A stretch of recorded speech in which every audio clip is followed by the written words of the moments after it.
Hi everyone, my name is Hannah and let's talk books. So it is fully the rainy season here in France. It is currently gray and rainy behind me, and I am in like the biggest sweater I've ever seen, just being full comfy. But today is an interesting video because this is my December reads of 2021, but the first video I ever posted on YouTube in general was my December reads of 2020, as that is the month that I got back into reading. So it's been exactly, well, now it's over since it's January, but it's been a year now of me being back into reading, and I'm just really happy about that. But anyway, I have actually quite a lot of books to go through because December was actually a pretty amazing reading month for me. It was also quite a variety of genres as well. So let's just jump right into it with the first book that I read on December 1st being The Yellow Wallpaper. This is by Charlotte Perkins Gilman, or Stetson, as she married, so some of her books say one name and some of them say that her maiden name. This actually came out in 1892, and it's a classic horror novella. It's like less than 70 pages, and I've been hearing about this a lot through Reddit actually, and I picked it up on Kindle when it was like €2 or something like that, but I'd had it for so long that I kind of forgot what genre it was, and I was at a layover in Copenhagen to come home, and pretty much my Kindle was the only, or not Kindle, tablet, was my only thing I had to keep me entertained, so I figured, why not? And I didn't really know what the genre was till the very end, as it's quite subtle throughout, but it is very effective. So this is essentially about a woman and her husband who rent this summer house, but what should be like a restful getaway turns into a suffocating psychological battle. This is basically an account of postpartum depression, and her husband is like really controlling, but all of his actions are under the guise of treatments because he is a doctor. I can't remember if he's a psychological doctor or just like a normal physical doctor, but she questions his actions, and she's essentially just in this room fascinated by this yellow wallpaper. So I actually ended up rating this a 4, but the more I think about it, the more I love it, and so I think if I had to re-rate it, I would end up giving it a 5, because it's just like this really subtle build-up to the climax, which is just like boom in your face, and then it's like, oh, I know what this is, and it's just fascinating. But as of right now, I'm looking to reread this for Halloween because, like I said, it's less than 70 pages. It's an incredibly quick read, and I think it's something that every horror fan should read. One of my cats is going crazy in the background, so there's probably a lot of weird noises going on. Just ignore that. I'm trying to myself. So next is actually an e-arc that I was approved to read and rate through NetGalley, and that is Double Volume 1 by Ayako Noda. So this actually comes out January 25th of this year. This is a manga, and unfortunately I only rated this 2 stars. So the story concept here was by far my favorite part of this. New actor Takara can only act out a character in the way that his best friend Yujin tells him to, and that's essentially like the entire plot. It's like the most basic summary I can give. However, we don't see much of that aspect though. Like, we really don't see much of the backstory, how this came to be or anything, and since it's just the first volume, I'm assuming they're going to go more in depth in the later volumes. But I just really wanted to see more of that dynamic to kind of get me invested into the story. But unfortunately, instead, there were a lot of empty scenes where it just didn't like progress the plot or the story further at all. The art in this also felt a bit like Uncanny Valley. It just felt off, so I didn't really like it very much. It was very character focused, and so the backgrounds were just really empty. So not only did the scenes themselves seem empty, but the art did as well. Next, I read another classic, and that is The Invisible Man by H.G. Wells. This came out in 1897, so I got a lot of late 1800s stuff going on here. this is a classic story, and I ended up rating this 3.5 stars. So everyone has heard of like H.G. Wells, like Invisible Man, War of the Worlds, all of that kind of stuff. I actually never realized how short of a story this is. It's less than 200 pages. So that was one of the reasons why I picked it up, actually, is because of how short it is. This isn't told in a linear way. It starts kind of like right in the middle of what's going on. Like, he's already invisible and everything. He's already had to go through some things. So we hear the beginning of the story later on. The psychological impacts of being invisible were interesting. However, Griffin, the main character, the Invisible Man, all of that, whatever you'd like to call him, his voice came off as pretty boring at times, and it did feel kind of slow and meandering, but it was just like the right amount of ridiculousness to keep me engaged, and I ended up enjoying this more than I thought I would in the end. Next, I read The Honjin Murders. This is a Detective Kosuke Kindaichi book. This is the first one in the series. This is by Seishi Yokomizo. This is from 1946 and is a classic Japanese crime novel. And I rated this 4 stars. So not all of the books in this series are translated into English. Like, I think there's only 2 or 3 at this moment in time that are translated, but I don't even know how many are in the series overall. I'd have to look again. But this is essentially a locked room mystery that takes place on the compound of a well-to-do family. The son of the matriarch and his wife are murdered on their wedding nights, and none of the clues are making sense to the police or anyone else in the family. So the famous Detective Kindaichi is brought in to solve the case. So the first third of this I thought was just okay, but then once they bring in the detective, it picks up immensely, and it's just really fun from there. Because you can kind of try to piece together the mystery along with the detective. However, there are some things that are kept from the reader, so you can never kind of fully figure out what's going on, which was kind of a downer, but I was able to figure out some of the twists, so I did enjoy that and think that was a fun part of the book. It is not told from the perspective of the detective. Instead, it's like information from a third party years after this has all happened, where he's gathered information from interviews, notes, and police records to kind of piece together the full story for us to enjoy. So I thought it was an interesting twist on this genre, and I definitely want to read more. However, my library just had this first book, but I think there's another one called the Honjin Murders, something like that. But I definitely want to try to continue with this series somehow. Next was another e-arc that I was approved to read. This actually came out in November of 2021. It's called With You and the Rain, and this is volume 1 by I'm not sure if I'm pronouncing the first name correctly, Nikaido. This is another manga, and I actually gave this 5 stars. So the summary on Goodreads is pretty funny. It's, if it looks like a dog and acts like a dog and insists it's a dog, it's a dog? Probably. She adopted it anyway, and her life with this dog will never be boring. So this is a slice of life, and this first volume has 23 very short chapters. The dog is actually a tanuki, which usually when stuff is translated into English, usually they just call it a raccoon, as it's not an animal that like you have in North America. But it's a tanuki, it's extremely cute, and it kind of presents itself as a dog or a cat depending on the person it's interacting with. Our main character, I don't think is ever named, but she lives alone and is really close to her family, as her dad is a recurring character. However, she doesn't seem to have friends or anything. Like, the only people it shows her interacting with are like her neighbors and her family, and that's about it. So the tanuki kind of fills a hole in her life that she didn't realize she had. And the art style is just really adorable. It complements the story well.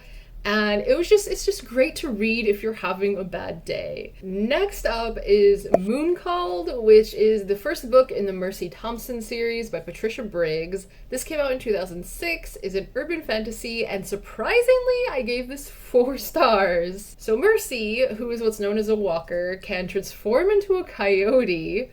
She lives in a world where fae exist and are known to the general public. She must team up with the local werewolf pack after they are brutally attacked to rescue the alpha's daughter, who also happens to be a friend of Mercy's. So this is one where I 100% would not have picked this up on my own. The cover and the summary leave a lot to be desired. But I've seen several booktubers mention this, and especially as kind of like their first foray into the urban fantasy genre. So I kind of wanted to try that as myself, as that's also a genre I don't really dabble in too much, I think, at least. So the pace in this is actually slower than you would expect. It feels like a few weeks have passed by, but it's actually just a few days. So I actually really enjoyed the way that the werewolves and also vampires were portrayed in this. Like their lore, the history of them was interesting, and it made me want to know more about like the background of this world and everything. However, there is the whole aspect of like, oh my god, there's two males in the same space as a woman. They're gonna fight over her. And that got old really, really fast. So there's like a lot of stupid dominance crap and like, no, she's mine, kind of stuff. So that's, I call it metaphorical dick swinging. Just because everyone is kind of like clambering over each other to get to her, and that was a recurring theme. It got annoying. It probably gets worse as the series goes on, but that's my main complaint of it. However, the mystery itself was, I thought, a clever way to introduce the world. It was an intriguing way to handle that world building and kind of give us more of the background of the creatures and the fae and everything. I did find the climax lacking. There was just such like this huge buildup of tension, and then it was just like, oh, bam, fight's over kind of thing. And I was just like, wait, what? That's it? So that was a little bit disappointing as well. However, like the tension, action, lore, mystery was all great. I am not sure if I'll continue this series, but I'm leaving it open. I'm not saying like a definite no right now. Next is a book that I actually have on me, and that is The Death of Jane Lawrence, although, wow, that's quite some glare, by Caitlin Starling. This just came out October of last year. It is a gothic horror, and I feel like I'm in the minority, and I gave this 4 stars. So I just kind of used the Goodreads summary as, I don't know, I just wasn't really sure how to summarize this myself, although I think I'm going to try right now, just off the cuff. Well, essentially this is about a woman named Jane Lawrence, obviously, although that's not her maiden name. She basically doesn't want to leave the town she's in, and her kind of like foster parents are moving away, so she's like, I'm gonna do a marriage of convenience, and she convinces this doctor to marry her because he's not super interested in a traditional marriage either. However, one of the rules is that she does not come to his family's old mansion, which is like out in the middle of nowhere kind of thing. Cool, fine, good, right? Well, right after they're married, she ends up being stuck at the mansion. Spooky things start happening, and she kind of has to grapple with this doctor's past and his potentially haunted house and what the heck is going on kind of thing. So, in my opinion, this is a fresh take on the horror genre. And, okay, I was going to hold this up, but I just can't. There's too much glare. Go away. Okay, but yeah. I think it's a fresh take on the horror genre. A lot of people ended up DNFing this, and it was a pick for Books and Lala's Literally Dead book club. Gosh, I really can't talk right now. And it didn't seem like anyone really liked it. And just like the reviews I've seen on Instagram and just other social media and stuff, yeah. I'm in the minority, but I don't know. I do agree that it is too long. It does drag in the last 150 pages. Also, this is not a book that you can just like casually read and expect to understand everything. You do need to think a bit and pay attention, and you might have to reread a few things to understand what's going on. And on top of that, there's actually one chapter that's purposely written in a very confusing way. So I think that might be some of what turns off some people. It also goes in a direction that you really don't expect, but I actually thought was unique and intriguing, so there's that. I did really enjoy the writing itself. I thought it was really good at bringing like the imagery to life, And the characters themselves also had value. Like, there was no throwaway characters here. Like, I felt like everyone mattered. And the plot was extremely well thought out. And just the setups of everything I thought was just so well done. And just kudos to the author for everything. I think she did a fabulous job writing this. And it just felt refreshing because I've been burned by a few gothic horrors in the past. And those usually are more of a slower paced book. So I know that's also a turnoff for some people, but I don't know. I really recommend this. I thought it was fun. In the beginning, there are some scenes of like in a surgery type setting that actually made me queasy, which has never really happened before. So that kind of caught me off guard and I was like, oh no. But another complaint I do have is that this doesn't take place like in our world, yet the country is called Great Britain. So you know what it's supposed to be, and I don't really understand why they changed it, but every time I had to read the country name, even though like all the towns, they sound like normal English towns, but every time it said I had to read the country name, I just kind of took me out of the story, and so I don't understand the purpose of that. Next is another E-arc, and that is Emma Dreams of Stars there's 3 authors here. Julia Pavlovich, Kan Takahama, and Emmanuel Maisonneuve, who is the main author, as this was originally published in French, and this is about her life. It's almost autobiographical, as the character in the story has the same name as her and everything. This came out in 2017 in French, but the E-arc I read is for the English translation that came out December of last year. This is a graphic novel, and I gave it 4 stars. So this is based on the true story, still can't talk, of a former Michelin Guide inspector. It says, find out what the top secret life of a professional foodie is like, which, blah, whatever. But it ends up being pretty good, as I think this is a good introduction to France for English speakers. And I thought it was really cool, especially in the beginning. They mentioned several places in France, and one of those places was Montauban, which is like a really small place. My husband is from around there, and it was just really cool to see small places like that mentioned. The art felt really perfect for the story, and all the food drawn looked delicious, so definitely don't read this on an empty stomach. I wanted to be friends with all the characters.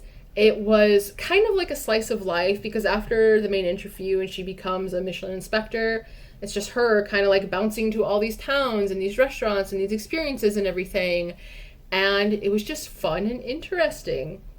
My one complaint, though, was Emma's relationship with a character named Toma, or Thomas in English pronunciation. We never see him. We only see their interactions through text message. And he gets upset with her for basically, like, ghosting him, because she literally goes to Japan for a week and doesn't tell him where she's going and doesn't contact him the whole time she's there. And then she thinks it's dumb that he's upset with her when she gets back. And it's just kind of like, girl, like, what the hell did you expect? So I just felt like that whole relationship was weird, which she does break it off in the end, but every time it popped up in the story, it was just kind of like, yeah, I don't think you're in the right here. Next is another glare. The Death of Vivek Oji by Akweke Emeze. So this is the second book I've read of hers, the first being Pet, which I wasn't too into, and I think I gave 2 stars. This came out in 2020 and is a contemporary LGBTQIA+ novel that takes place in Nigeria. So this obviously tells the story of Vivek Oji. It is told from multiple points of view, but the main one is Vivek's mother. It essentially starts when he's a child, goes all the way up to his death, and it kind of recounts the events that were most important in his life, that kind of influenced his life the most, and how it all kind of led up to this point of his death. So I ended up rating this 3.5 stars, as I have some very conflicting thoughts about this book, and there are some things that people don't mention that will be a spoiler, but I'm going to talk about it at the end, so I'll warn you ahead of time. On one hand, the writing is quite beautiful, and I was engaged in the story and like the unraveling of what had happened and stuff. However, some of those aspects that people find beautiful and stuff and tragic, they're just not for me. So, like I said, this follows different point of views, but mainly Vivek's mother, Kavita, And we kind of follow her questions, her grief, as she tries to find out the truth behind his death. I found her to be a very, very real character. She is the backbone of this book, like 100%. And I'm going to put this down because it's super glaring again. I do wish we got to see more of Vivek's point of view, though, because we have some chapters here and there. But there aren't a lot. Like, even just like 2 more chapters I think would have made that perfect. We mainly see his world through the eyes of others and just kind of how like they see him, but rarely from his own. But like reading about a culture that detests anything that differs from the norm, it is heartbreaking. And I found myself getting angry with some of the characters, which I mean that's the point. And it just felt really raw, like knowing that this is how some people's lives are. Just the reality is so rough. Unfortunately, I did find the reveal to be lacking. I thought that was very predictable, and you can see it coming from the very beginning. However, the last chapter is just like perfection. It is like a fantastic way to end the story of Vivek Oji. Overall, this is a gorgeous, tragic story, but it just wasn't quite for me. And now I'm gonna kind of talk about a spoiler. So I'll put a time here to like skip ahead to, but okay. So one of the things that felt really weird in the story for me was the incest. So I've heard other people, like other booktubers, talk about and praise this multiple times, but I've never seen anyone actually mention this. Vivek and Osita are cousins who consider themselves brothers because they're so close. Yet all of the characters are just completely fine with them becoming lovers. And it just felt jarring when so much of the book is about like acceptance and being who you are, and then it's just like throw incest on top of it. And also like all the friends kind of have sex with each other at some point, and it's just like it's a little too much for like the message that the story is giving. And yeah, I just thought I'd throw that out there. Next is a book that I actually listened to through audio, and that is The Only Good Indians by Stephen Graham Jones. So this is also the author of My Heart is a Chainsaw, which I didn't really like. However, I gave this one 4 stars. But this book came out in 2020. It is a horror thriller, and I'm going to read the Goodreads summary because it is quite perfect. It says, The Only Good Indians follows 4 American Indian men after a disturbing event from their youth puts them in a desperate struggle for their lives. Tracked by an entity bent on revenge, these childhood friends are helpless as the culture and traditions they left behind catch up to them in a violent, vengeful way. So I actually think listening to this on audiobook was better for me, and I think I probably would have rated it lower if I had to physically read it. The narrator for this was perfect. I think he did a fantastic job of giving the characters like a unique but subtle voice. I really ended up sympathizing with all of the characters in this book, and it's quite a tragic story. It's also really raw and brutal. I cannot believe how brutal this was in some scenes. I don't think I've quite read a story like this before, and it really left me feeling sad. My only complaint with this is that it did feel like it was dragging at the end, and I felt like the climax was extremely drawn out. I think Stephen Graham Jones has a really fantastic way of writing. And even though I didn't enjoy the My Heart is a Chainsaw, I will be keeping an eye on his future releases, as this one just felt really unique and like visceral and stuff. Next is another one where I actually have the book, and that is The Cat Who Saved Books by Sosuke Natsukawa. I still can't talk. And as you can see, this is a gorgeous cover. It's just a quick, like, short story. Like, the font in here is quite big. This is another Japanese book that's been translated into English. This came out in 2017 and is like fantasy, like magical realism, books about books kind of thing. And basically this just ended up being like a cute story with some good messages in it. And this is pretty much for all age groups. Like, I'd even say like middle grade age could probably pick this up okay, but I really feel like it's appropriate for anyone. The writing is very simple, straightforward. There are several good quotes in here, and it can really get you thinking a bit. So you can just read it like on surface level and enjoy it, but also think a bit deeper about things and the concepts and stuff. However, the characters themselves aren't particularly interesting, and they come off as quite generic. The meat of the story is actually the dialogue, and pretty much there are 4 quests, or labyrinths as they're called in here, that kind of guide us into analyzing aspects of our lives. There are themes on compassion, empathy, love, and so like when I put this book down, I left with like a warm, cozy feeling. I do think this is a perfect winter read, but essentially it's about this boy named Rintaro. He's in high school. He lives with his grandpa above this used bookshop that his grandpa owns and he helps out with. However, his grandpa passes away, and since he is not of age yet, his aunt kind of comes and he's going to move in with her. But as the day of the moving comes closer and closer, he realizes that he values the bookshop more than he thought. And everything kind of changes when one day this talking cat shows up and tells him that he needs to go on a quest. Next, I'm not really going to talk about this one much, as I did do a reading vlog on it, and that is Monstress Volume 2, The Blood. This is by Marjorie Liu and Sana Takeda. So this originally came out in 2017. I read the first volume back in the summer. I also have another reading vlog on that. And I'm just going to say I gave this 4.5 stars. If you want to know more about it, you can check out my reading vlog when it comes out. I'll post a thing up here. But the art in this is just gorgeous. Love the story, love the art. Everything about it is just awesome. So these last 3 books are just manga that I read to basically have my end of year reads reach 100 books, as I was at 97 after Monstress. So I read Blue Exorcist 1 and 2, and I also read Chi, which this is in French. Like, I read this by myself in French. I did have to use Google Translate a few times, but it's just a cute, full color, slice of life story about a kitten named Chi.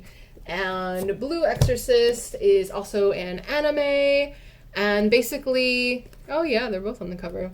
These 2 are twins, and somehow he's normal, and this one's considered the son of Satan, and shenanigans ensue. Not really going to go in depth on that there, but they're all really good. I rated all of them high. I just wanted some quick reads to get to 100 books read of the year, so this is what I ended up doing the last day of the year to reach that goal. And I think that is all. I hope that is all, because my brain is dead. I'm just going to double check real quick. I think, yes. All right, we're going to say that's all. So as you can see, read a lot, quite a variety. Most everything was good, I think. I don't think I gave anything like a 2-star. So December ended up being a good month. And today is the 8th of January, and I've already read 2 books this year. So I'm at a good start there too. Anyway, thank you for hanging out with me. Hopefully you got a new book to put on your TBR. And until next time, bonne journée and au revoir.